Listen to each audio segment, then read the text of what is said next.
O barulho dos freios na via molhada. Os olhos do motorista horrorizados. Um impacto ensurdecedor. Você abre os olhos, com a chuva caindo no seu rosto, e não vê nada além de um borrão inicialmente. Então a visão clareia e dá para ver o céu cinza e a sombra escura de um rosto acima de você. Você está bem?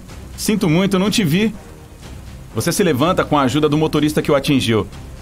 Felizmente, além das roupas rasgadas, não houve nenhum dano sério e nem mesmo sente dor. Seu exoesqueleto absorveu todo o impacto. O motorista se oferece para chamar uma ambulância, mas você recusa. Mesmo assim, vocês dois esperam a chegada da polícia.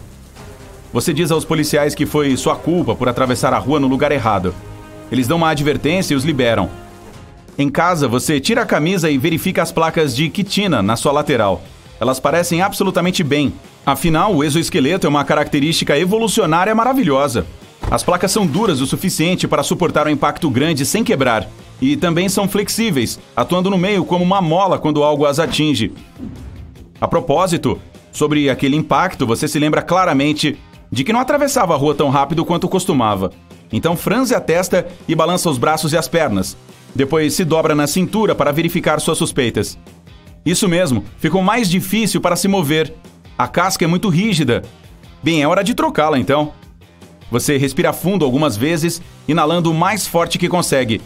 Aí houve um estalo atrás. É a casca dura saindo. Seu corpo cresceu e parece estranho dentro do exoesqueleto. Mas a parte externa dele não cresce, pois ao contrário do restante, ela não é viva. Você prende a respiração, seu peito se enche e finalmente a rachadura fica grande o suficiente para tirar a carapaça. Mas primeiro você se levanta e pega um pequeno pé de cabra na sua escrivaninha, mantido ali exatamente por esse motivo. Aí o empurra sob as placas nos seus braços e solta as articulações dos cotovelos. Ah, a sensação de liberdade. Aquela coisa dura cai no chão e por baixo há uma pele macia e enrugada, que fica mais dura enquanto você observa. Com seus braços novos e um pouco maiores, você se estica para trás e retira a carapaça. Ótimo, agora está rosado, todo enrugado e sua sensibilidade aumentou. Sua pele nova é sensível ao toque e não tolera nenhum estresse. Levará uma noite para o novo exoesqueleto endurecer e poder oferecer proteção novamente. Então você deita na cama e logo adormece. De manhã está coberto com placas duras novamente. Ótimo! O telefone vibra e tem o lembrete de que é hora da sua corrida semanal de tobogã. Você se veste rapidamente, pega a sua bolsa esportiva e sai. Então decide ir de moto até o local. E não precisa de nenhuma proteção, pois a carapaça é dura o suficiente para suportar qualquer tipo de acidente. O vento bagunça seu cabelo de leve e em 20 minutos você está lá. Seus companheiros de equipe acenam do topo da pista, já vestindo os trajes esportivos deles. Hoje você concordou em tentar ir pela mais longa, com várias curvas fechadas e uma largada alta. E vai primeiro. O vento sopra direto no seu rosto e a velocidade vai aumentando a cada segundo. Vem a primeira curva fechada. Você estica o braço para o lado para desacelerar e virar e consegue. Mas a segunda curva parece muito rápido e não dá tempo de reagir. É como se estivesse em câmera lenta. Você se aproxima da curva de cabeça, tentando fortemente desviar, apenas inclinando um pouco. Então desliza direto pela lateral do tobogã e quando vê está no ar, o sobrevoando. Aí vai se aproximando do chão e... ploft! Sai rolando pela grama artificial, protegendo a cabeça com os braços. Na sequência se levanta lentamente, sentindo o seu corpo e procurando sinais de rachaduras na carapaça. Seus companheiros de equipe chegam, preocupados. Você parece estar bem, mas há um rangido e uma dorzinha na lateral quando se inclina para a esquerda. Então pede desculpas e vai para o hospital mais próximo. A médica inspeciona sua carapaça e pede um raio-x. Na imagem, dá para ver uma pequena farpa entre duas placas, pegando direto no tecido mole que fica embaixo, e é de onde vem a dor. O fato é que as placas rígidas e flexíveis são firmemente conectadas com o músculo e outros tecidos por baixo. Então, se alguma coisa passar entre as placas, estará entrando direto no seu corpo. A médica pega uma pinça e cuidadosamente puxa a farpa. Você sente uma pontada aguda e logo um alívio. Aí agradece e já está se movendo para sair quando ouve um gemido atrás de uma cortina na parte de trás do consultório. A cortina se move um pouco e você vê um braço humano. Mas parece estranho, como se a carapaça tivesse saído. Alguém está trocando de casca aqui? Você olha surpreso para a médica mas ela de repente se levanta e rapidamente o acompanha para fora da porta. Sua escolha é descobrir o que está acontecendo e fica por perto, observando discretamente o consultório médico. Os pacientes vêm e vão, e quando chega a hora do almoço é a sua chance. A médica sai e se esquece de trancar a porta. Você dá uma olhada em volta e entra discretamente enquanto ninguém está olhando. Doutora, é você? Uma voz vem de trás da cortina. Tremendo de medo e expectativa, você coloca a mão nela. Então respira profundamente para se acalmar e a puxa. Atrás dela, em uma poltrona, está um homem, coberto por ataduras até o rosto, com apenas algumas partes do corpo visíveis através das faixas brancas. E essas partes não têm nenhum sinal de carapaça. O homem olha para você em estado de choque e aperta o botão que segura na mão direita. Quase imediatamente a porta se abre e 2 seguranças o pegam pelos braços e o levam para fora do consultório. Então você sente uma picada dolorida no pescoço e o mundo escurece. Depois você acorda com um barulho e chacoalhões, ouvindo vozes baixinhas e abre um pouco os olhos. Pelas frestas vê que está em algum veículo e logo à sua frente está sentada a mesma médica do hospital. Mas ela está diferente. As mãos e o pescoço cobertos pela carapaça, mas o rosto parece despido e vivo. De repente ela olha para você e seus olhos se arregalam. A doutora grita, "Pare o caminhão!" e rapidamente pega algo do banco ao lado dela. Ela aplica no próprio rosto e dá para ver que é uma máscara de carapaça. O veículo começa a desacelerar e você vê que é a sua chance. Aí se levanta com um salto e se joga pela porta traseira do caminhão, forçando-a para abrir. Você cai meio desajeitado, mas levanta e corre. Logo atrás, a médica grita, "Pare, por favor, espere!" Mas você corre ainda mais rápido e consegue pegar uma carona até o seu bairro e dali vai para a casa a pé. Mas quando se aproxima da sua casa, vê um carro suspeito parado na frente. Apavorado, percebe que forneceu todos os seus dados ao hospital no momento do check-in. Ou seja, eles sabem seu nome e onde moram. Você se vira para correr antes que eles o vejam, mas esbarra na falsa médica novamente. Então recua devagar, mas já tem 2 homens grandes vindos do veículo em sua direção. Aí olha ao redor em pânico, mas a médica levanta a mão em um gesto de paz e pede para vocês entrarem para conversar. Parece não haver escolha, então vocês 2 entram na sua casa, deixando os outros homens do lado de fora. Quando se sentam, a médica tira a máscara novamente. Acontece que ela nasceu com uma anomalia genética. O esqueleto dela não fica fora do corpo, mas dentro, e tem uma estrutura óssea. Riam muito dela durante a infância, e as outras crianças a chamavam de Maria de Pele. Então ela pegou as velhas carapaças de seus pais e as adaptou para caberem nela. A mulher dedicou o resto da vida para encontrar outras pessoas como ela, enquanto escondia a verdadeira identidade de todos. Mas o único que ela conseguiu encontrar até então foi o homem que você viu no consultório. Ele sofreu um acidente de carro e a velha carapaça dele emprestada não salvou dos ferimentos. E então você apareceu. Depois da história, a médica se desculpou por seu comportamento anterior e perguntou se você gostaria de participar do novo experimento dela. Ela queria dar a si mesma, àquele homem e a outras pessoas com essa condição, uma oportunidade de viver uma vida normal entre os outros.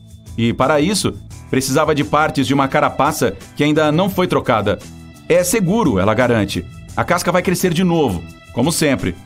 E depois de pensar um pouco, você concorda. Ela sorri e agradece. Você vai a um laboratório que a doutora alugou e deita na maca sob orientação dela. E vê o João, o homem ferido do consultório, em uma maca próxima, inconsciente. A médica avisa que precisará aplicar anestesia geral e coletar as amostras da sua carapaça. Você concorda, e ela injeta o medicamento. Ao acordar, a sensação é de frescor no corpo. Você olha para si mesmo e vê uma pele nova, endurecendo lentamente como no dia anterior. Logo à sua frente está a doutora Maria. Ela está sorrindo com lágrimas nos olhos.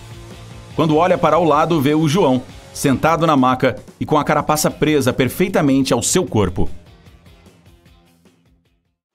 O ano é 2160. O lugar?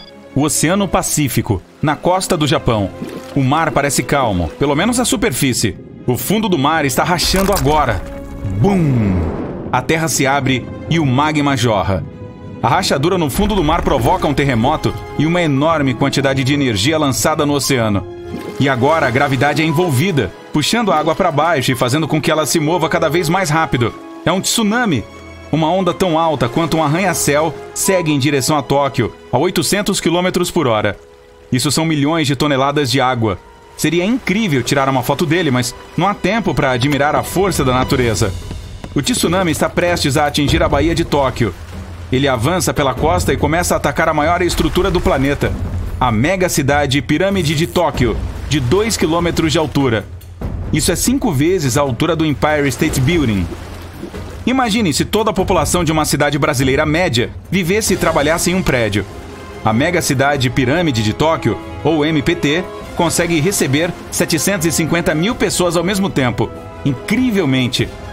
A estrutura resiste ao impacto e a maior parte da energia do tsunami parece ter simplesmente desaparecido. Dessa vez, a engenharia encarou a natureza.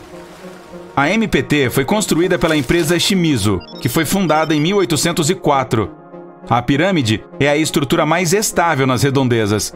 Se você não acredita em mim, vá ao Egito e veja a grande pirâmide de Gizé. Ela está de pé há 4.500 anos e ainda está forte. A MPT foi construída sobre a água e consiste em 204 pirâmides individuais, que se parecem com cachos de uvas empilhados uns sobre os outros, num total de 8 camadas. Só que neste caso, cada uva é do tamanho de um cassino de Las Vegas. A MPT é na verdade oca, e é assim que se defende de tufões e tsunamis. Não encara o vento e as ondas de frente, mas deixa toda essa energia passar direto por ela. Robôs e sistemas de controle autônomos comandam o lugar, que funciona com energia solar, eólica e das ondas.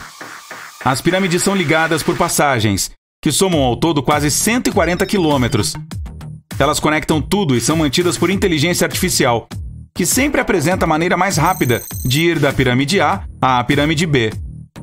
A MPT é obviamente a cidade do futuro, mas a tecnologia humana ainda não está pronta para isso. Originalmente, os engenheiros decidiram instalar a pirâmide sobre 36 colunas, todas enterradas no fundo do oceano. Se você construísse uma pirâmide desse tamanho de aço e concreto, teria uma pressão de 50 milhões de toneladas de carga sobre ela mesma. A MPT entraria em colapso pelo seu próprio peso e implodiria no oceano. É preciso de algo 1000 vezes mais leve que concreto e mais forte que aço. Então, que material futurista é esse? Olhe para este velho carinha. Foi o primeiro carro do planeta com motor de combustão. Ele encarou as ruas em 1885. E este foi o primeiro satélite artificial que os humanos lançaram no espaço. Bastou um pontinho evolutivo para ir da primeira carruagem sem cavalos ao nosso primeiro voo espacial. Essa MPT não está parecendo tão absurda. Podemos fazer qualquer coisa. A solução é o carbono. E ele está em toda parte. No grafite do seu lápis e no diamante de uma coroa, ou em um anel, ou uma broca industrial. Mas não precisamos apenas de carbono comum, e sim de grafeno, que é um tipo de carbono com o qual podemos fazer nanotubos. Eles são mais finos do que um cabelo humano e 400 vezes mais forte do que o aço. E o mais importante, são leves. Os nanotubos não são afetados por produtos químicos, oxigênio ou água. Isso é perfeito para MPT.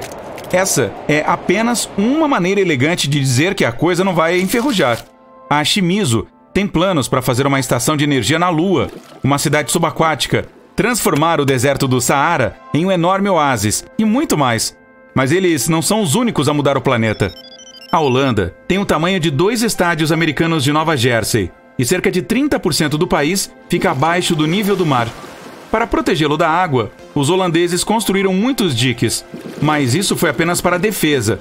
Em 1986, os holandeses decidiram partir para a ofensiva e retomar parte da terra localizada no mar. A primeira barragem tinha 30 quilômetros de comprimento. Ela basicamente transformou uma baía em um lago.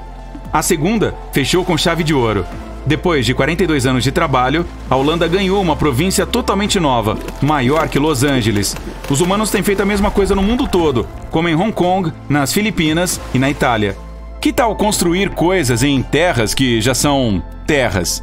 Antes das missões da NASA a Marte, o projeto mais caro da história foi a construção do sistema de rodovias interestaduais nos Estados Unidos.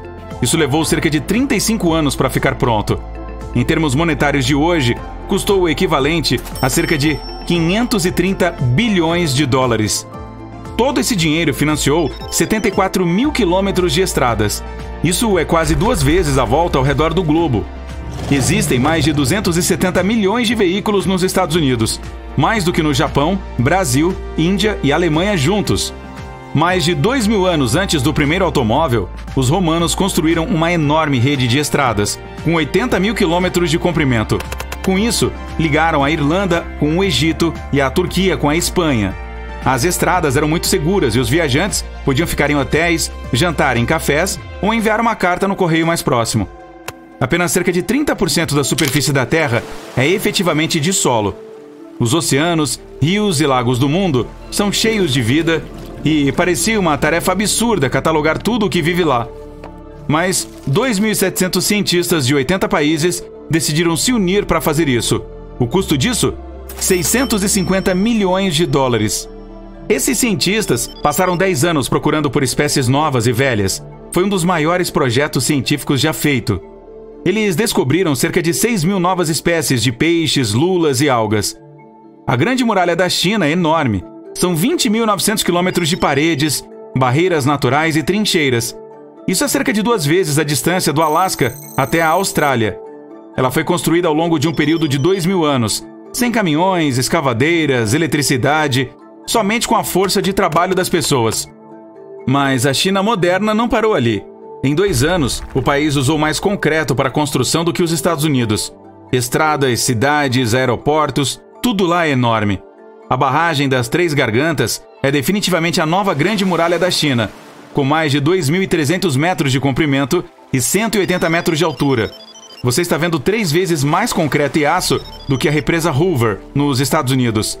Trata-se da maior estrutura de concreto do mundo e custou cerca de 37 bilhões de dólares. Mais de 1 milhão de pessoas tiveram que fazer as malas e se mudar para abrir espaço para ela. A Suíça tem o túnel ferroviário mais longo e profundo do planeta. Embaixo dos Alpes cheios de neve, os construtores escavaram 56 quilômetros de túneis. Todos os dias, 200 trens de carga e de passageiros passam por ele. A quantidade de rocha retirada para fazer o túnel é quase igual à de 5 grandes pirâmides. A coisa toda custou cerca de 12 bilhões de dólares. O Egito é uma das nações mais antigas do planeta, mas agora eles estão construindo uma das cidades mais modernas. Ela será do tamanho de Singapura e povoada com 6 milhões de sortudos. Haverá apartamentos, prédios do governo, entretenimento, até uma ópera. Ah, e um parque que vai fazer o Central Park parecer o quintal de casa. Quando ficar pronta, será a nova capital do Egito. Então, por que se preocupar? Bem, em 2050, o Cairo terá cerca de 40 milhões de pessoas. Parece que eles vão precisar de mais do que uma cidade. Os primeiros voos para a Lua custaram cerca de 280 bilhões de dólares em valores atuais. Mas a SpaceX não está deixando os valores atrapalharem. A empresa planeja construir uma colônia em Marte com 1 milhão de pessoas até 2050. E afirma que, assim que o programa começar, será possível comprar uma passagem para o planeta vermelho por cerca de 100 mil dólares. Mas o maior projeto científico de todos os tempos é definitivamente a Estação Espacial Internacional. Ela pesa tanto quanto 2 Boeing 747 e voa pelo espaço a uma velocidade de 28 mil quilômetros por hora. Simplificando, 8 quilômetros por segundo. A estação orbita a Terra 16 vezes por dia. Isso não sai nada barato. Felizmente, muitos países repartem essa conta. Mas este é definitivamente o serviço de quarto mais caro da galáxia. Custa 10 mil dólares para levar uma garrafa de água da Terra até a estação espacial. Ei, por esse preço acho importante perguntar: com ou sem gás? E foi dada a largada. O crocodilo do Nilo passa facilmente o hipopótamo. Eles estão nadando rio acima contra a forte corrente. E o corpo do crocodilo foi feito para nadar em águas difíceis. Ele pesa o equivalente a até 2 geladeiras e é considerado o réptil mais pesado da Terra. É capaz de se deslocar a até 35 km por hora. O hipopótamo não sabe nadar. Na verdade, só anda pelo fundo do rio e se impulsiona de qualquer grande rocha que encontrar. Ele consegue fechar as narinas sempre que quiser para poder deslizar um pouco pela água, mas não é páreo para o crocodilo. O crocodilo chega à costa e começa a correr pelo campo, mas é melhor sair do caminho, pois o hipopótamo está chegando perto e acelerando pelo terreno plano. Mesmo sendo enorme, ele pode correr mais rápido que um humano. O crocodilo estava quilômetros à frente, mas o hipopótamo é mais veloz a pé e cruza a linha de chegada. Acabou! Bip, bip. Ei, papaléguas! Do que você está fugindo? Espere! Para tudo! Aquele coiote está se aproximando rápido. está bem atrás de você. O Papaléguas chega até 30 km por hora e ainda um pouco mais quando está realmente com fome. Apesar do que vemos nos desenhos animados, o coiote é na verdade mais de 2 vezes mais veloz que o Papaléguas, mas a versão cartoon é muito mais engraçada.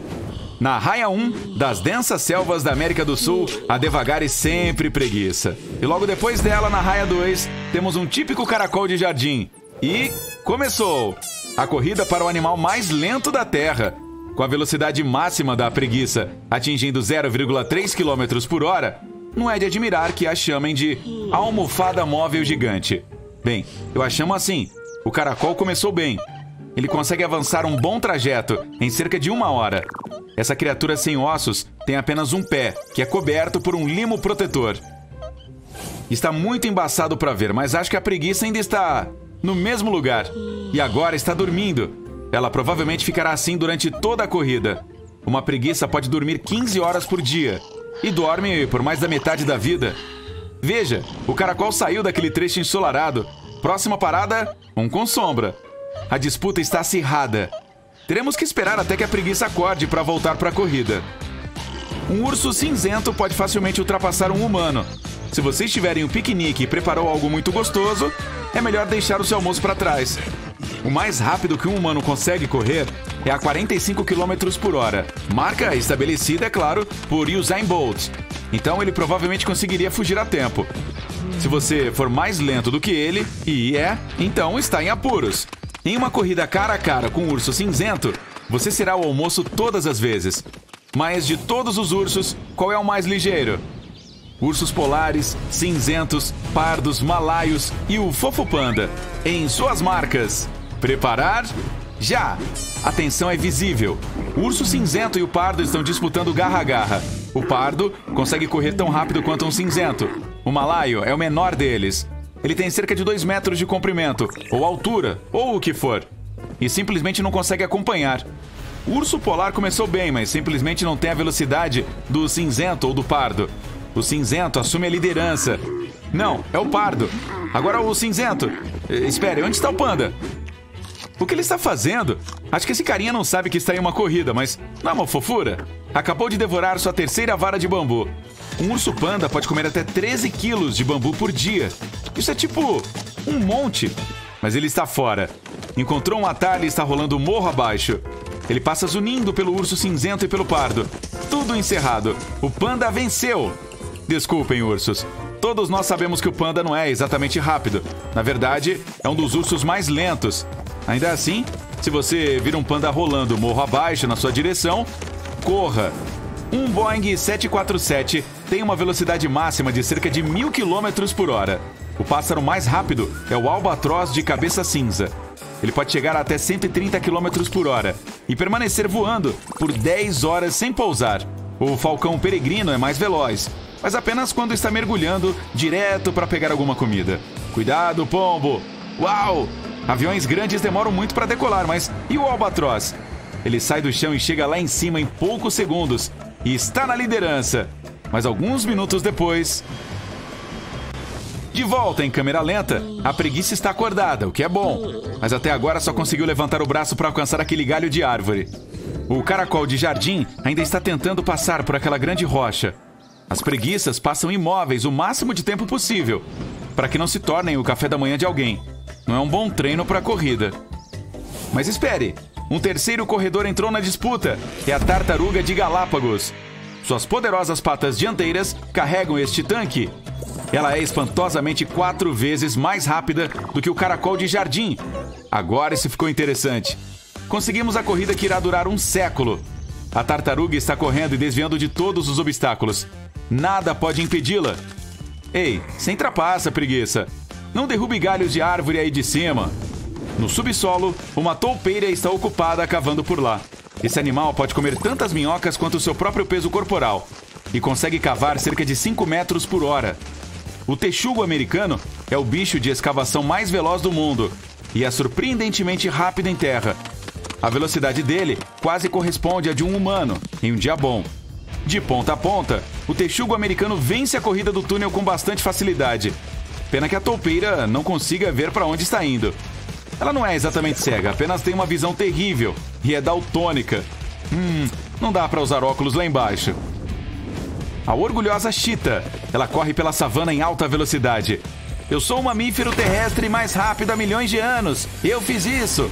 A chita mais veloz já registrada foi uma velocista chamada Sarah. Quando tinha 11 anos, correu 100 metros em menos de 6 segundos. Uma chita pode chegar até 130 km por hora se encontrar algo saboroso. Sarah foi criada em um zoológico americano e uma das primeiras chitas a ter um filhote de cachorro como amigo quando era pequena. Alexa e Sarah, amigas para sempre. Mas pairando acima da Sarah vai um humilde morceguinho. E ele está fazendo a Sarah parecer lenta. O morceguinho das casas consegue atingir 160 km por hora. E é o mamífero mais rápido do planeta. Agora é hora de encolher. O primeiro a chegar na área é o besouro tigre australiano. Ele avança 10 km por hora. Isso pode não parecer muito, mas em relação ao seu tamanho, ele é rápido como um relâmpago. É como se fosse um humano correndo ao lado de um trem de alta velocidade. Correndo na pista interna está a formiga prateada do Saara. Ela atua em equipe e é mais forte quando trabalha assim. Mas mesmo uma só formiga pode ser incrivelmente forte. Ela consegue levantar centenas de vezes seu próprio peso e correr como se não houvesse amanhã. E o Usain Bolt é capaz de dar 4 passadas por segundo. Esta formiga prateada dá 50. Os cientistas até descobriram que ela gosta de galopar quando atinge sua velocidade máxima. Nosso último competidor, o animal mais rápido da Terra, não é outro, senão este pequeno ácaro. Ele tem apenas o tamanho de uma sementinha de gergelim. Se considerarmos o comprimento do corpo por segundo, este ser microscópico ultrapassa todo o resto no planeta. Acredita-se que ele corra quase 2 vezes mais rápido que o besouro tigre. E se fosse do tamanho de um humano, seria mais veloz do que a velocidade do som. Vamos voltar aos rastejantes. Eles já chegaram? A tartaruga está na liderança. O caracol finalmente conseguiu ultrapassar aquela grande rocha. E a preguiça está a caminho do segundo galho. A tartaruga está a 1 metro da linha de chegada. Uau, é muita empolgação. Mas acho que ainda dá tempo para um café com leite. Sim, tem gelo. Por tudo ao redor. Até onde os olhos podem ver. Um deserto branco cobre a entrada da sua caverna, onde você e vários outros moradores vivem. Todos estão reunidos em torno de uma fogueira tentando se manter aquecidos, contando uns aos outros histórias sobre o tanto de neve que viram no outro dia. Alguns estão correndo, brincando de pega-pega, jogando varetas. O que quer que as pessoas fizessem para se divertir há 300 mil anos. Você é um dos primeiros Homo sapiens a andar pela Terra. Alguns outros estão dormindo ou apenas descansando os olhos. Ao redor da caverna, tudo que se consegue ouvir são estômagos roncando e sons como de um animal selvagem à espreita. Você olha pela entrada da caverna e vê que a tempestade passou. É hora de pegar algumas ferramentas e partir em grupo. Pela natureza, você encontra algumas frutas cobertas de neve e plantas que podem ser comestíveis, mas não é o suficiente para alimentar toda a tribo. É a era do gelo e não há muita vegetação crescendo em lugar nenhum. Um dos seus amigos avista algumas pegadas grandes na neve. A perseguição começou. Você não sabe dizer do que são, mas devem ser de algo suficiente para alimentar a todos por alguns dias. Conforme você vai mais adentro na floresta coberta de neve, ouve um rosnado vindo de trás. Você espera que seja o seu estômago, mas, ao olhar para trás, de repente desmaia. Ela é parcialmente responsável pela elevação e redução do nível do mar, bem como pela distribuição atual dos continentes. Camadas de gelo espessas e enormes se espalharam pelo que hoje é o Canadá, Escandinávia, Rússia e até América do Sul. Tudo isso fez com que o nível do mar mudasse drasticamente e as temperaturas ao redor do mundo caíssem dramaticamente. E eu não estou falando de apenas uma era do gelo. Houve um monte delas. Os cientistas dizem que houve 5 grandes eras do gelo ao longo da história, com duração de milhões de anos. E estamos no meio de uma agora. Relaxe, não entre em pânico. Isso não significa que vamos todos dormir perto de fogueiras tentando nos manter aquecidos, depois de passar o dia no frio procurando por mamutes peludos. E não haverá uma enorme tempestade de gelo geológica que congela tudo pelo caminho. A Era do Gelo tem períodos mais quentes que vêm e vão, durante dezenas de milhares de anos. Na verdade, bilhões de anos atrás, a Terra era uma bola de neve gigante sem vida. E o Sol, naquela época, também era apenas uma pequena bola de fogo fofinha, sem calor suficiente para derreter todo aquele gelo. Mas à medida que o Sol foi ficando maior e mais quente, o gelo da Terra lentamente derreteu. E ela foi se tornando a bola verde e azul que temos hoje. Estamos vivendo na Era do Gelo Quaternária, que já dura 2,6 milhões de anos e continua. Abaixo deles estão as focas, certos tipos de peixes, lontras, até o minúsculo plâncton. Na superfície fria, os mamíferos tiveram que desenvolver pelos grossos e desgrenhados para se manterem aquecidos. Os antigos mamutes, rinocerontes e bisões eram conhecidos por suas pelagens grossas, que lhes conferiam um visual incrível. Eles eram herbívoros, as temperaturas começaram a subir, e a maioria desses animais foi extinta. Os que permaneceram evoluíram para os elefantes, hipopótamos e rinocerontes que temos hoje. Você acorda do seu desmaio e se encontra cara a cara com uma criatura que se parece com um Linlodonte, uma versão épica do gato dentes de sabre, com uma aparência de malvado. Ele tem quase o mesmo tamanho de um leão macho e tem 2 presas frontais que me fazem pensar 2 vezes antes de sair da segurança da minha caverna. Eles parecem assustadores, mas os cientistas acreditam que sua mordida não era tão forte quanto a dos tigres ou leões de hoje. O que os tornava fortes eram seus antebraços gigantes, usados para lutar contra qualquer um que os irritasse. Em matilhas, eram capazes até de derrubar mamutes. Uma coisa é certa, você não quer acordar ao lado deste gatinho. Ele está te encarando, pronto para atacar, mas você e seus amigos mantêm a calma e recuam lentamente. Você teve a ideia genial de atirar uma pedra para distraí-lo, então corra! Hoje em dia é quase impossível para um humano correr mais rápido que um leão ou tigre, mas os humanos daquela época eram muito mais aptos a isso.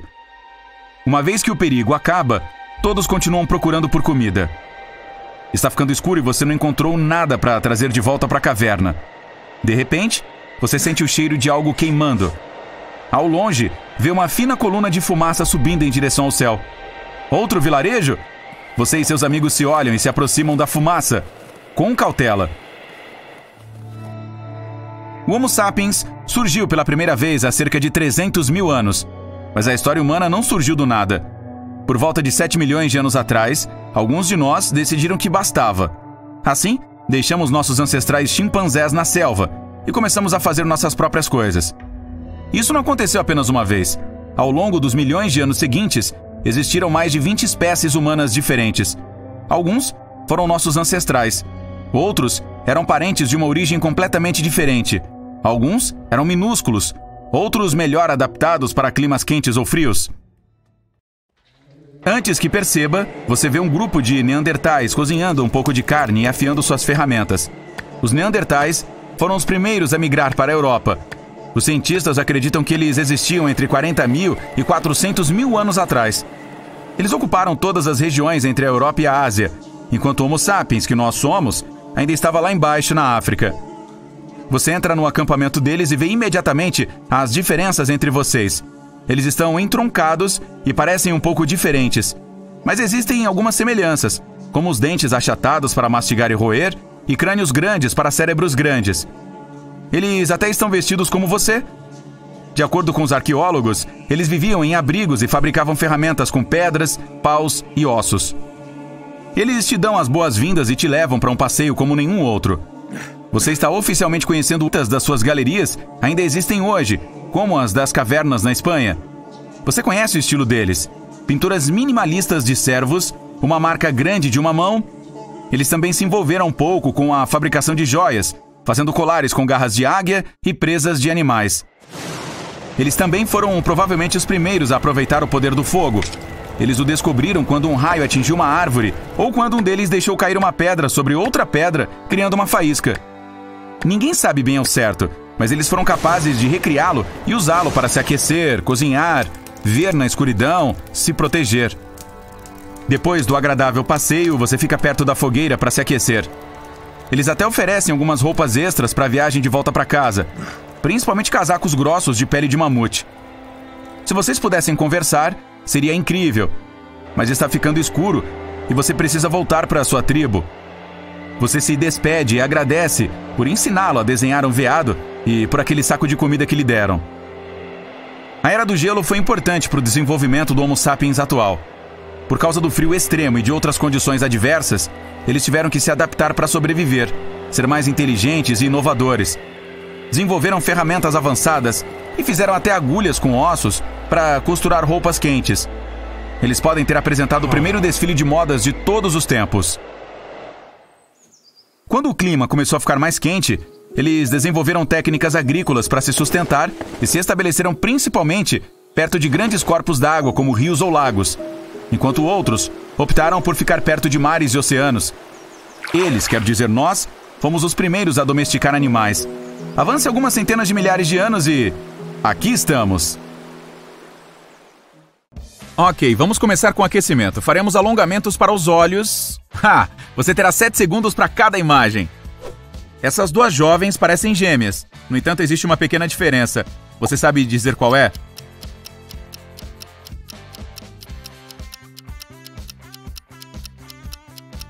Apenas uma delas tem lindas bochechas rosadas.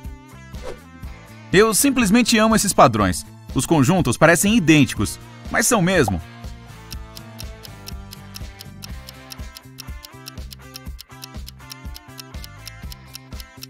Um ovo na segunda imagem está sem uma listra. Tenho certeza que você percebeu. Todos a bordo. O navio está prestes a partir. Você sabe dizer o que está errado aqui?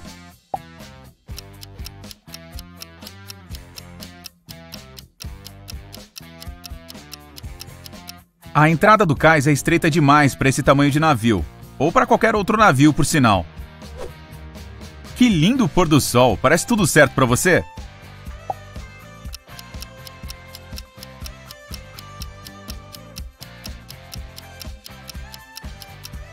As cores são perfeitas, mas o pôr do sol não acontece às 2 horas. Este casal deve estar se divertindo muito na praia, exceto que parece ter algo errado. O quê?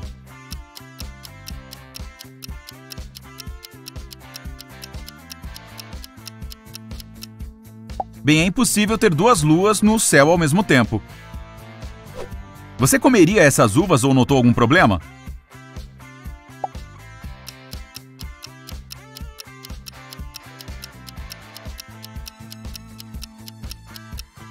Deve ser um tipo exótico de uva com folhas de samambaia.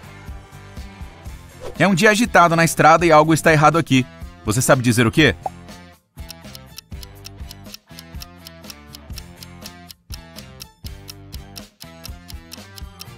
Parece que não há como a pista da direita virar à direita. Para que serve este sinal? Sempre há tantas coisas para fazer no escritório, não é de se admirar que as coisas tenham ficado um pouco confusas. Você percebeu?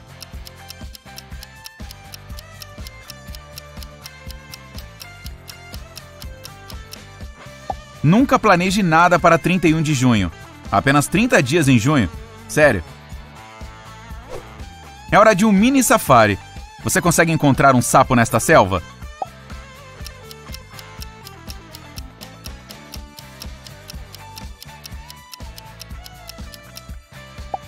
Aqui está. Alguém relatou ter visto uma águia neste campo. Você pode ajudar a localizá-la?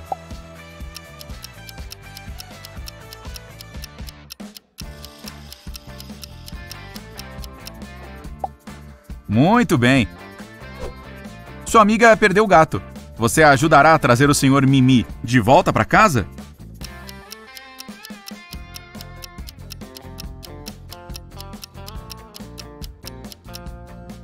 Uhul! Você acabou de salvar o Sr. Mimi. Alguém afirmou ter visto uma cobra no campo. Você consegue encontrá-la antes que fique perigoso?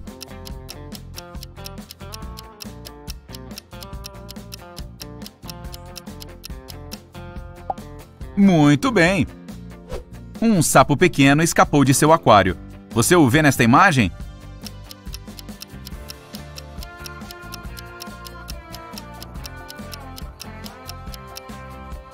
Sim, ele está ali. Alguém certamente está se divertindo. Você pode dizer qual é a diferença da segunda imagem para a primeira?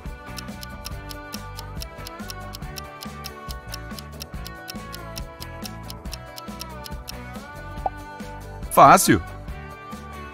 O mar está chamando. Você consegue identificar 5 diferenças entre essas duas imagens?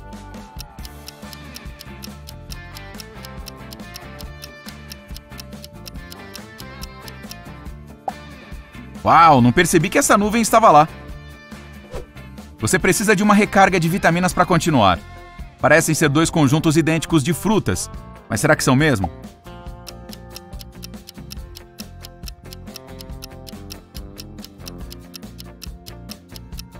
Todas são iguais, exceto as maçãs. Você está pronto para uma aventura em um balão de ar quente? Ela começa no momento em que você encontrar 5 diferenças entre essas duas imagens.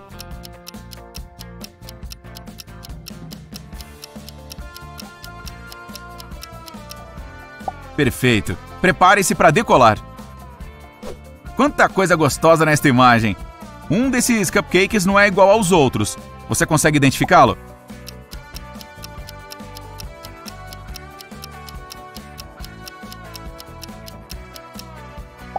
Essa foi fácil. Se todos os artistas se juntassem, eles poderiam pintar o mundo inteiro.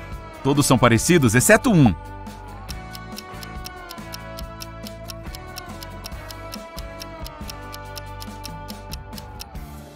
Aqui está ela. Vamos jogar alguns dados. O da sorte não é como os outros. Você o encontrou?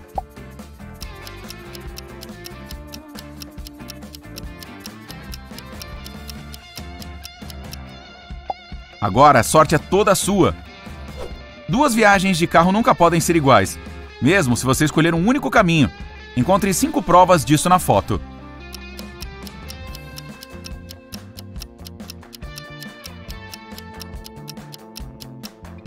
A sombra foi desafiadora. Deve ser uma piada muito engraçada.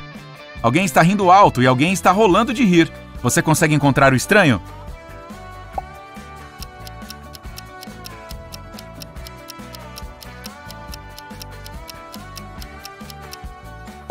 É esse carinha aqui. O sol saiu e todos estão felizes. Encontre 5 diferenças entre as imagens e a alegria é toda sua.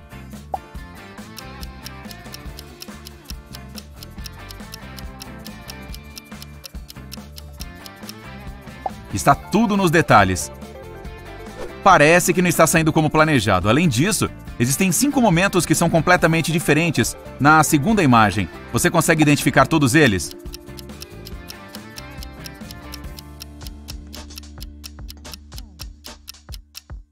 As rodas, a grama, a faixa na cabeça. Agora vi. Hora da praia. Novamente, a segunda imagem é diferente da primeira de 5 maneiras.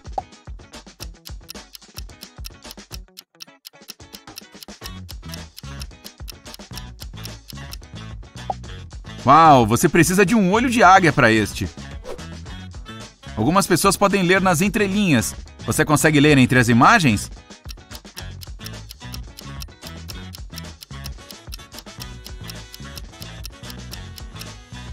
Bem, este foi difícil. E quanto a esta imagem?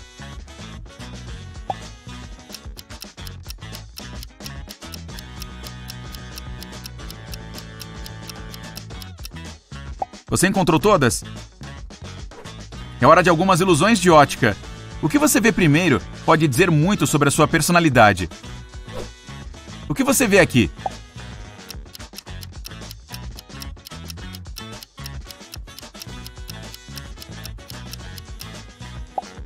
Se você viu 2 crocodilos primeiro, está sempre tentando manter as coisas sob controle e estar no comando de tudo.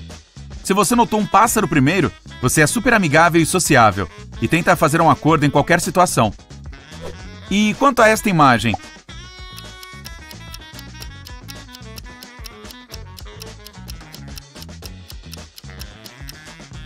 Se você viu um homem sentado primeiro, você é ambicioso e um bom planejador. Se você notou o rosto de um homem para apenas uma paisagem esverdeada aqui, você é uma pessoa realista que tenta resolver qualquer problema de forma racional. Se você notou uma cobra, alguns macacos, um crocodilo e outros animais selvagens aqui, provavelmente você é do tipo artístico. Você presta muita atenção nos detalhes e aprecia o silêncio às vezes. Seus 7 segundos para esta imagem começam agora.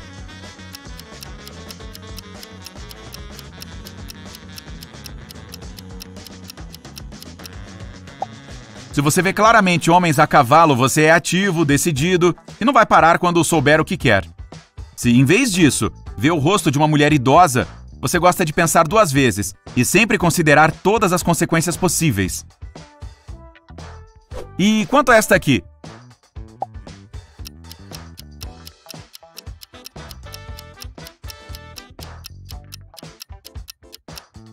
Você vê uma sala cheia de pessoas? Então provavelmente gosta de ser a pessoa mais animada da festa. Atuar no palco não é problema para você. Se você vê um rosto na janela, se sente mais confortável quando não tem nenhuma atenção sobre a sua pessoa. Você prefere ajudar os outros e pode ficar genuinamente feliz com o sucesso deles. Boa sorte com esta! Você ainda tem 7 segundos.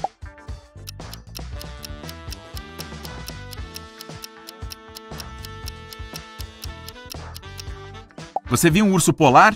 Deve ter uma imaginação fértil. Muitas vezes você prefere ficar em seu pequeno mundo de sonho porque é melhor do que a realidade. Se viu as mãos pintadas primeiro, você aceita as coisas como são e tenta tirar o melhor proveito de cada situação. Agora, observe esta imagem atentamente.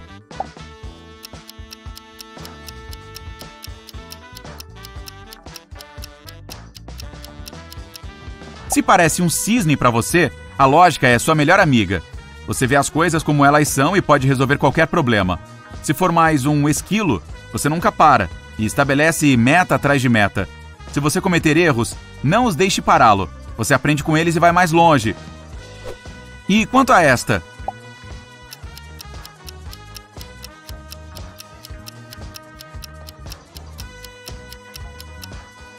Se as raízes chamaram sua atenção primeiro, provavelmente você tem muito a dizer, mas só compartilha com seus amigos mais próximos. Seu tempo sozinho também é importante. Se notou os lábios primeiro, você é fácil de lidar e faz amigos rapidamente. Você é teimoso no bom sentido. Quando se apaixona por algo, nada pode impedi-lo. Se viu árvores primeiro, você é a pessoa que todos procuram para pedir conselhos. Demora um pouco para você se familiarizar com os outros, mas depois vira o melhor amigo para o resto da vida. Você vê o que eu vejo?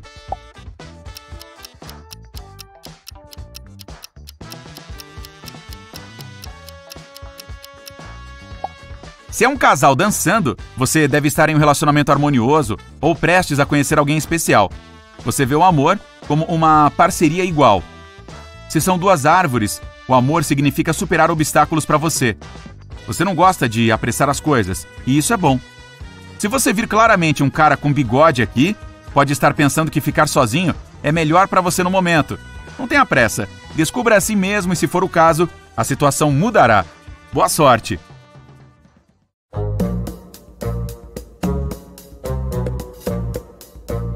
Sim, você conseguiu! Você conseguiu fazer aquela coisa do sonho lúcido, sabe? Quando você está sonhando e de repente consegue ter consciência de si mesmo. Você consegue fazer o que quiser nesses sonhos, como ter poderes mágicos, mover coisas com a mente, andar numa bicicleta voadora, pescar sentado em uma pequena nuvem. Incrível, mas sim, infelizmente há um porém.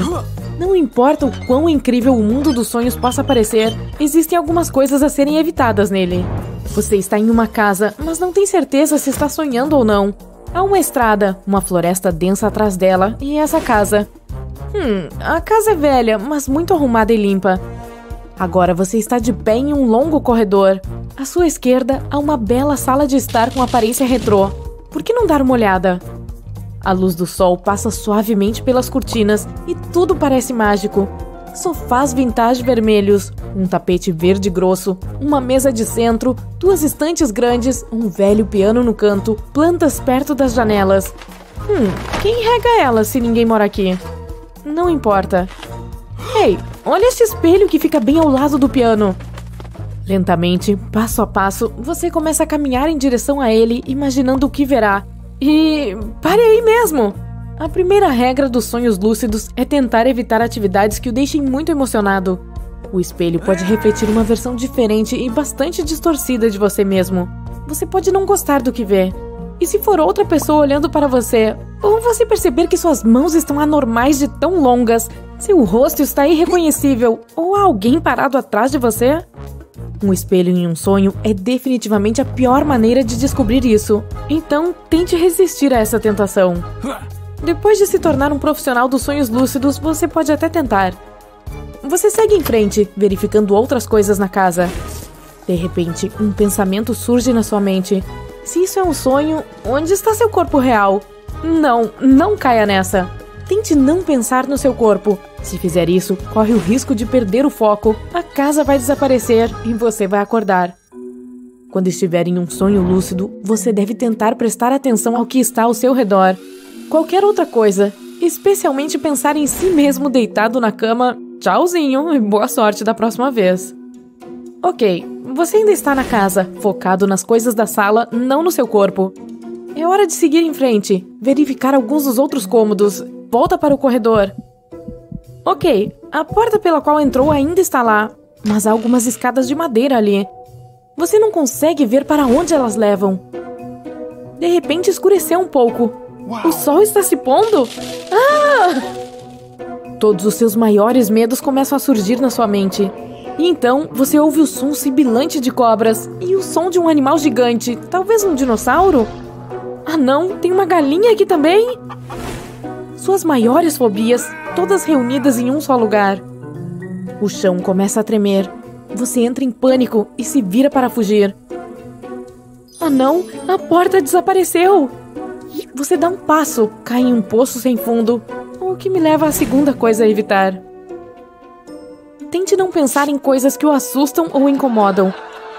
Todos temos curiosidade por cenários assustadores, mas seu subconsciente controla seus sonhos e conhece todos os seus medos reprimidos. Um pequeno detalhe pode aumentar tudo rapidamente e transformar um sonho lúcido em um pesadelo, ou até mesmo te acordar. Talvez não seja uma coisa tão ruim. Então você volta a focar nas coisas boas da casa e a escuridão desaparece. Ok, bom, a porta está de volta também. Você anda lá fora, de volta à estrada principal. Está um lindo dia. Aquela é a sua antiga amiga do colégio? Ótimo, você estava pensando nela outro dia. Será uma ótima oportunidade para bater um papo. Pare aí mesmo. Quando se trata de sonhos lúcidos, quanto menos lugares ou pessoas da vida real, melhor. O sonho lúcido pode fazer você sentir que é tudo real. Não sei como você se sentiu a respeito. Isso pode ser um pouco confuso se você acabar encontrando a pessoa na vida real. Os sonhos lúcidos podem criar memórias falsas que podem levar a todos os tipos de problemas do mundo real. Então a casa, a estrada, a floresta densa ao lado dela, sua mente inventou tudo isso por si só? Claro! As girafas geralmente não são tão altas que suas cabeças atravessam as nuvens. Você normalmente não consegue voar para pegar uma maçã naquele galho lá em cima. E os elefantes realmente não usam colares e brincos incríveis. Sua terra dos sonhos não tem limites. Ei, aproveite enquanto você está lá. Do contrário, pode acabar dentro de um sonho chato em que não ouviu o despertador novamente. Você pode até ter um pesadelo lúcido, ou talvez ele seja a mesma coisa. Se você ficar muito empolgado imediatamente, seu sonho lúcido pode terminar muito rápido. Sim, um sonho lúcido é como a melhor simulação de realidade virtual de todos os tempos. Então, é por isso que você quer fazer com que ele dure. Claro, você pode voar, ver uma cachoeira incrível, ter poderes mágicos, deslizar por um arco-íris, desfrutar de um paraíso tropical com cocos e palmeiras. Mas espere só. Relaxe e tente estabilizar seu sonho antes de se jogar em qualquer uma dessas coisas. Comece devagar, com coisas que são mais normais, como uma estrada, uma casa, um campo. Ei, olha! Lindos coelhinhos saltitantes! Muito melhor começar seu sonho assim. Leva algum tempo para ter habilidade suficiente para fazer todas aquelas coisas malucas sem acordar. Você quer que seja incrível e não apenas chato ou frustrante, ou o pior de tudo, que termine cedo demais. Mas também continue se movendo, não vagueie sem rumo. Floresta, estrada, casa, blá blá blá. Parece interessante no início, mas eventualmente você deve ir em direção a coisas mais divertidas. Faça um plano. Nos sonhos lúcidos, o tempo passa mais devagar do que na realidade. Então, use-o sabiamente. Não tente controlar tudo no seu sonho. Em primeiro lugar, isso requer muita prática. E em segundo lugar, deixe algumas coisas surpreenderem você. E esperançosamente, não algumas fobias escondidas nos cantos escuros do seu subconsciente. Mantenha os olhos abertos no sonho. De que outra forma você verá todas as maravilhas do mundo dos sonhos? Fechar muito os olhos pode ser um sinal para o seu corpo de que você deseja acordar. Isso é útil quando você está preso em um sonho ruim e não consegue fazer aquelas criaturas assustadoras irem embora. Mas se estiver em um lugar bom, não gaste muito tempo nos seus sonhos, lúcidos ou normais. Todos eles acontecem durante a fase REM do sono, a do movimento rápido dos olhos. No sono não REM, os movimentos dos olhos, a frequência cardíaca e as ondas cerebrais diminuem gradualmente. E então, pá, a fase REM chega e seu cérebro começa a se divertir. Mais de meio mundo já teve sonhos lúcidos pelo menos uma vez, mas poucas pessoas conseguem realmente controlá-los. Talvez isso não seja uma coisa ruim, pois saber que há um lugar onde você pode fazer literalmente qualquer coisa que imaginar... Puxa, você pode começar a perder o contato com a realidade. Mas quando estiver lá, não deixe nada na sua lista de desejos. Que tal voar? Você está no topo de uma montanha alta. Nuvens espessas e fofas estão ao seu redor. Onde está o chão? Você olha para baixo. Uhul! No seu sonho não existe medo de altura. Você sente a adrenalina pulsando no seu corpo. Vá em frente, pule, abra suas asas. A propósito, agora você tem asas. Ou e se, como eu, você quiser nadar nas profundezas do oceano? Você está em um pequeno barco, respira fundo algumas vezes e sente o ar fresco penetrando em seus pulmões. Uma última inspirada, você se agacha e mergulha na água. A melhor parte, quando você está sonhando, seus olhos não ardem com a água salgada. Você acorda na sua casa e pega um guarda-chuva. É sábado, dia de faxina. Então, pressiona o botão mágico e os pratos, móveis, paredes, pisos e até mesmo suas roupas no armário ficam totalmente limpos. Assim, tem o resto do dia para fazer o que quiser e, portanto, deita no sofá limpinho com seu livro favorito. Este cenário de ficção científica foi a realidade diária para Frances Gabe por décadas. Ela não limpava a casa e não contratava ninguém para fazer isso. Ainda assim, tudo permanecia perfeitamente limpo. Frances nasceu em 1915 em Idaho, nos Estados Unidos. Seu pai, Frederick, era arquiteto e empreiteiro. A família teve que se mudar muito devido ao trabalho dele, e Frances frequentou 18 escolas primárias. Ela disse que era uma pessoa bem comum e que tudo andava muito devagar na escola. A garota preferia a companhia do pai e dos colegas de trabalho dele. Os observava e aprendeu o ofício deles. Frances se formou na Escola Politécnica de Ensino Médio para Meninas em Portland aos 16 anos. No ano seguinte, se casou. No final da década de 1970, ela estava divorciada e era mãe solteira de 2 filhos. Frances sempre pensou no trabalho doméstico como ingrato e interminável. Um dia, percebeu que tinha geleia de figo escorrendo pela parede. E ficou tão furiosa que decidiu acabar com tudo aquilo para sempre. Ela pegou a mangueira do jardim, limpou toda aquela geleia e começou a projetar sua própria casa autolimpante. A mulher levou mais de uma década e gastou milhares de dólares de suas próprias economias, transformando sua casa em Oregon em uma gigantesca máquina de lavar do chão ao teto. Em 1984, estava tudo concluído. Frances recebeu uma patente oficial dos Estados Unidos por sua construção de edificação autolimpante. Havia 68 equipamentos separados que tornavam a limpeza totalmente automatizada. Cada cômodo tinha sprinklers, aqueles pequenos chuveirinhos contra incêndio no teto. Frances vestia a capa de chuva, pegava um guarda-chuva e apertava um botão para ativá-los. Eles borrifavam água e sabão em movimentos circulares. Depois era tudo enxaguado. O ar quente, então, passava pelas aberturas para secar tudo. Em menos de 1 hora, as paredes, pisos, banheiros, lavabos estavam todos limpos e secos. Os pisos eram revestidos com muitas camadas de verniz náutico e com ligeiro caimento em direção às paredes.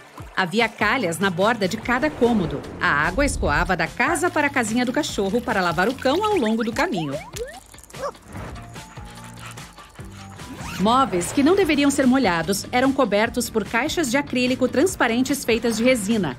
Os livros tinham capas à prova d'água. Os papéis eram lacrados em uma caixa plástica e as fotos nas paredes tinham proteções de vidro para mantê-las seguras. Todos cobriam as camas para mantê-las secas. Frances também inventou seu próprio tecido à prova d'água para os estofamentos. O armário deixava os pratos limpos sem qualquer necessidade de ajuda. As roupas eram colocadas dentro de um armário em cabides para lavar e secar. Depois, ainda em cabides, eram puxadas para dentro do armário com correntes. E todas as tomadas elétricas ficavam cobertas com segurança, é claro. não havia tapetes nem cortinas. Esses acumuladores de poeira eram proibidos. Às vezes, os canos estouravam e a água espirrava em todas as direções. Mas, no geral, o sistema funcionou sem problemas por cerca de 20 anos. Frances sonhava com mais casas autolimpantes e até prédios de escritórios, hospitais e vilarejos em todo o mundo. A ideia dela era ajudar mães solteiras e mulheres cansadas de limpar, e também pessoas que não conseguem fazer limpeza devido a problemas de saúde. Ela viajou pelos Estados Unidos dando palestras sobre sua invenção e mostrava uma maquete do seu design. Frances apareceu nos jornais e na TV, mas a ideia nunca decolou. Em 2002, a mulher não tinha dinheiro para administrar a casa e renovar suas patentes, que então expiraram. Ela oferecia visitações pela casa, assim recebia algum dinheiro, mas não era suficiente. Além disso, desastres naturais como inundações e terremotos transformaram a casa, que antes era mais limpa, em uma construção desordenada. Em 2009, ela se mudou para um asilo. A casa foi vendida alguns anos depois para um novo proprietário, que precisou limpá-la sozinho. Muitas pessoas zombaram da ideia e a revolução da casa autolimpante nunca aconteceu.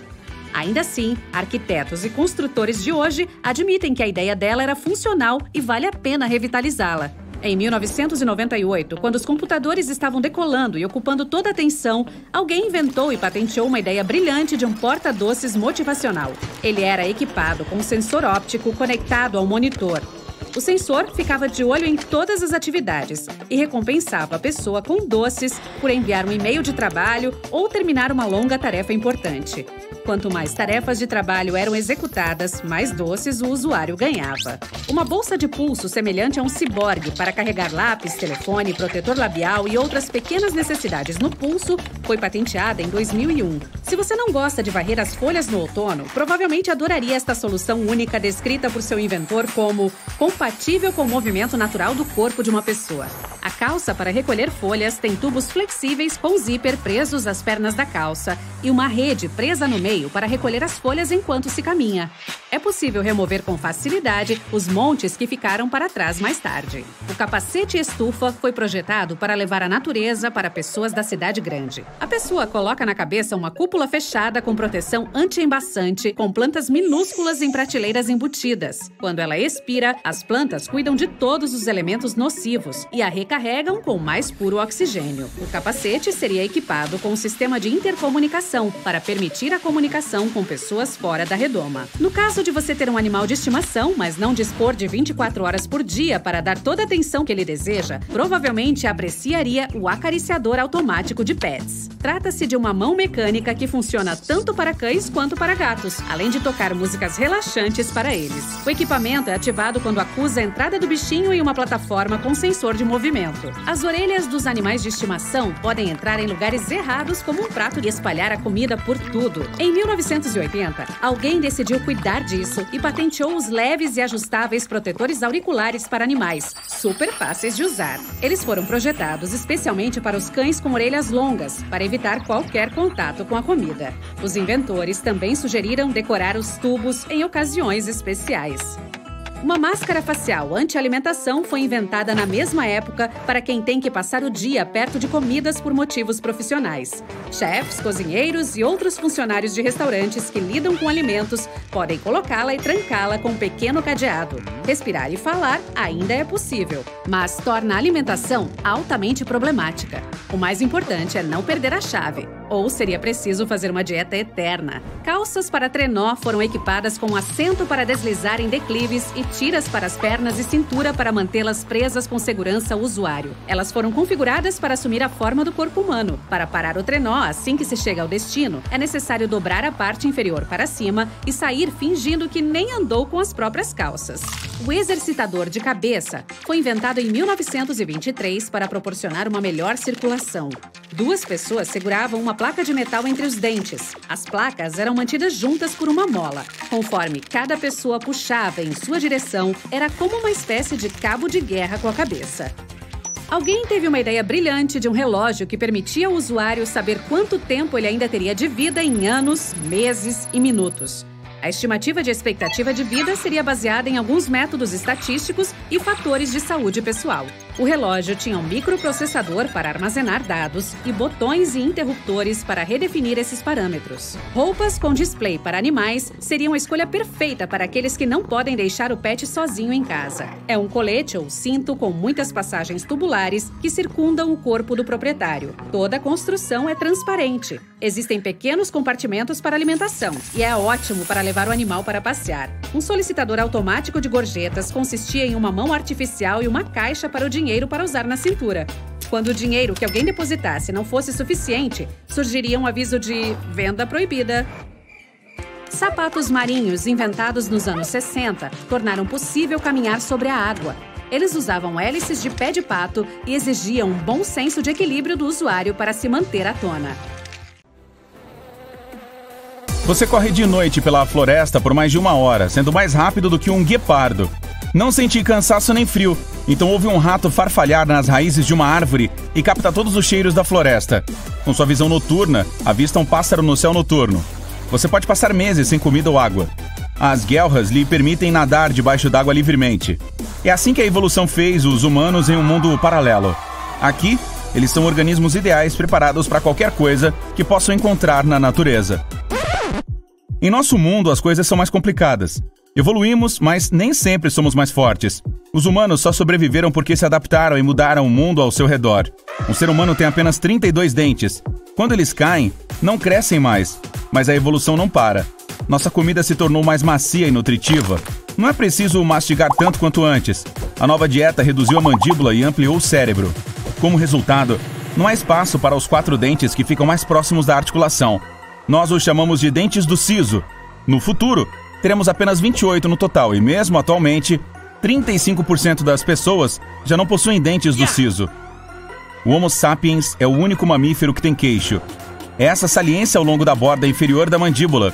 Até mesmo nossos parentes, gorilas e chimpanzés, possuem suas mandíbulas voltadas para dentro. Os antropólogos acham que o queixo é resultado da redução do rosto humano.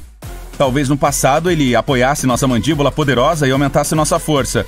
Ao longo de milhões de anos, o rosto encolheu, mas o queixo permaneceu. Coloque sua mão em uma superfície plana.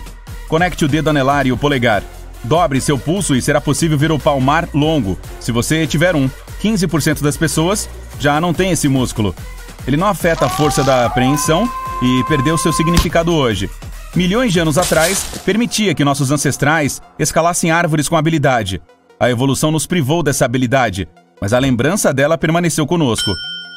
Cães, cavalos, macacos e muitos outros animais podem mover suas orelhas. Isso permite que eles ouçam melhor e facilita a comunicação de cada espécie. Os humanos possuem um pescoço longo e flexível, e a evolução nos deixou sem essa habilidade. Ainda assim, 20% das pessoas conseguem fazer isso. Este é outro lembrete de uma época em que não éramos muito diferentes dos outros animais. 10% das pessoas têm um tubérculo de Darwin no ouvido.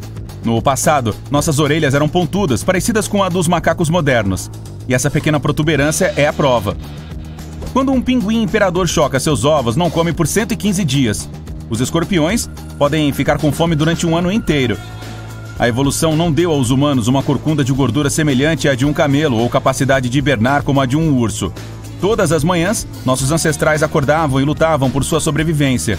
Precisávamos de muita energia para isso. Por isso, temos que comer todos os dias. Mas não é algo muito conveniente, especialmente quando a comida não é vendida em um supermercado, mas foge de você pela floresta ou pelo campo. No cérebro humano, 100 bilhões de neurônios trabalham o tempo todo. Graças a isso, temos uma boa memória e podemos falar. Isso é essencial para a sobrevivência. Um grande cérebro traz consigo um problema. Para os neurônios funcionarem, ele precisa de muito combustível. Embora represente apenas 2,5% do peso corporal, consome 20% de sua energia. Em 2 horas jogando xadrez, um grande mestre queima 560 calorias. Um jogador de tênis profissional gastará a mesma quantidade de energia em uma única hora. Cérebros grandes nos tornam fracos. Mesmo um pequeno chimpanzé é muito mais forte do que um humano. Por que você precisa de músculos se não balança mais em galhos? Mas necessita de um grande cérebro para negociar e cooperar com outras pessoas. Ficamos mais fracos e gostamos cada vez mais de deitar no sofá. Essa é uma posição confortável para pensar. À noite, nossos ancestrais eram especialmente vulneráveis. Quando você dorme em um novo lugar, o lado esquerdo do cérebro fica mais desperto que o direito. Essa reação cerebral é chamada de efeito da primeira noite. É uma antiga reação do corpo aos perigos que aguardavam o ser humano no escuro. Entre 60 e 40 milhões de anos atrás, a evolução nos deu mais outro medo, o de ser picados por uma cobra ou aranha. Aparentemente, esses animais eram o principal perigo para os primeiros primatas. Os antropólogos dizem que nos tornamos corredores há 2 milhões de anos. Os ombros largos tornam conveniente balançar os braços para manter o equilíbrio. Um ligamento especial se estende da coluna até a nuca. Ele estabiliza a cabeça durante a corrida. Nenhum primata tem músculos glúteos fortes. Eles só atingem a potência total quando estamos correndo. A falta de pelos e 3 milhões de glândulas sudoríparas evitam que nosso corpo superaqueça. Nós somos corredores perfeitos, mas a evolução nos tornou lentos. Não queremos ultrapassar um chimpanzé em uma curta distância. Isso sem falar dos guepardos. Eles aceleram a incríveis 110 km por hora. Mas quase todos os animais terrestres são velocistas e não correm por mais de 10 a 15 minutos. Os humanos são adaptados para longas distâncias. Andar sobre 2 pernas ajudou nossos ancestrais a resolver muitos problemas. Isso liberou as mãos para carregar comida ou ferramentas. 2 pernas e costas eretas tornaram nossos ancestrais maiores e ainda mais assustadores para os outros animais. Ao ficar sobre 2 pernas, era possível avistar facilmente um tigre dente de sabre, que poderia estar à espreita na grama alta das planícies ou da savana africana. Seu peso corporal é distribuído por apenas 2 membros, e isso tem consequências. Você pode caminhar calmamente pela rua, tropeçar e se machucar. Considere este o nosso preço por andar ereto. Então, por que precisamos dos dedos dos pés? Certamente, não para batê-los na mobília. Quando nossos ancestrais viviam nas árvores, os dedos dos pés os ajudavam a se agarrar aos galhos. Imagine que você pode trabalhar no computador, fazer desenhos ou cozinhar ovos mexidos, tudo com os pés. Legal, mas a boa e velha evolução nos privou dessa habilidade. Hoje, não vivemos empoleirados nas árvores, mas nossos pés permanecem flexíveis. Pense mais sobre isso. Cascos seriam mais adequados para nós. Eles são duráveis e não precisam de sapatos. Mas até evoluirmos novamente, nossos pés permanecem frágeis. Qualquer um deles tem 26 ossos. Isso não torna nossa caminhada ou corrida mais segura. Você vai ao cinema, pega seu balde de pipoca e começa a comer, na expectativa de algumas horas. Mas então começa a sufocar. Aqueles poucos minutos de tosse e lágrimas involuntárias parecem durar para sempre. Somos o único mamífero que pode engasgar com a comida. Não conseguimos comer e respirar ao mesmo tempo. A razão para isso é a estrutura de nosso aparelho vocal. A laringe fica logo abaixo, graças à qual podemos falar. Mas não enquanto comemos. Arrepios, horripilação, pele arrepiada. Esses são os nomes do reflexo que faz a pele encrespar e os pelos ficarem eriçados. Isso acontece quando estamos com frio ou medo. Saudações da Idade da Pedra. Nossos ancestrais eram cobertos de pelos grossos. Quando ficavam com medo, os folículos capilares eriçavam. Isso os tornava maiores e ameaçadores para os outros animais. Essa reação natural aquecia o corpo à medida que o ar ficava mais frio. O corpo das pessoas modernas não tem mais pelos longos e grossos. Mas se o filme for realmente assustador, ou você esquecer sua jaqueta à noite, ainda assim terá arrepios. Ursos, ouriços, morcegos, algumas tartarugas, peixes e insetos. Todas essas criaturas têm uma coisa em comum: hibernam. Os cientistas afirmam que nossos ancestrais também estavam nesta lista. Em uma caverna no norte da Espanha, pesquisadores encontraram ossos fossilizados de povos antigos. A análise mostrou que 500 mil anos atrás, os humanos podiam passar vários meses hibernando, como os ursos. Graças a isso, sobreviveram à Idade do Gelo. Uau! Como sinto falta dessa habilidade. Nossos olhos nos permitem ver poeira no ar e enormes montanhas no horizonte. Vemos o mundo em cores e reconhecemos os rostos uns dos outros. E quando escurece, nossa visão se adapta rapidamente às novas condições. Mas não vemos bem no escuro. A evolução não nos deu a visão de um társio. Esse primata é do tamanho de uma bola de beisebol e pode enxergar perfeitamente no escuro.